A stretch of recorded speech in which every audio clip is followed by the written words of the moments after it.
Bosganda hamma axlatni o'zi bilan olib ketish kerak bo'ladi. Unitaz tanlaganda nimalarga ahamiyat berish kerak bo'ladi? Bugun sizlar bilan shuni ko'rib chiqamiz. Birinchi o'rinda unitazni dizayniga ahamiyat berish kerak. Unitazni dizayni xonani interyeriga to'g'ri kelishi kerak bo'ladi. Unitazni orqa qismi sizni montajingizga to'g'ri keladimi yo'qmi, shunga ham ahamiyat berish kerak. Bu ortiqcha ovoragarchilikni oldini oladi. Quyma bachokli unitazlar razdelniy bachokli unitazga qaraganda ancha baquvvat bo'ladi, sizga ko'p yil xizmat qiladi. Unitazni chinnisini oqligiga, silliqligiga va suv sachratmasligiga ahamiyat berish kerak. Krishkalarning materialiga ham bitta ahamiyat berib qo'yinglar. Oddiy plastikdan ko'ra zo'r plastik krishka ancha baquvvatroq. Hamma aytgan ma'lumotim bir teng, agarda unitazni ichki mexanizmi yaxshi ishlamasa.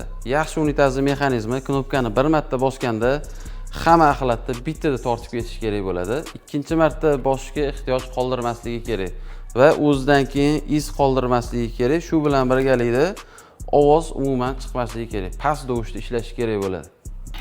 O'zi bilan olib ketish kerak bo'ladi. Mana shunaqa sifatli unitazlar kerak bo'ladigan bo'lsa, bemalol do'konimizga kelib xarid qilsanglar bo'ladi.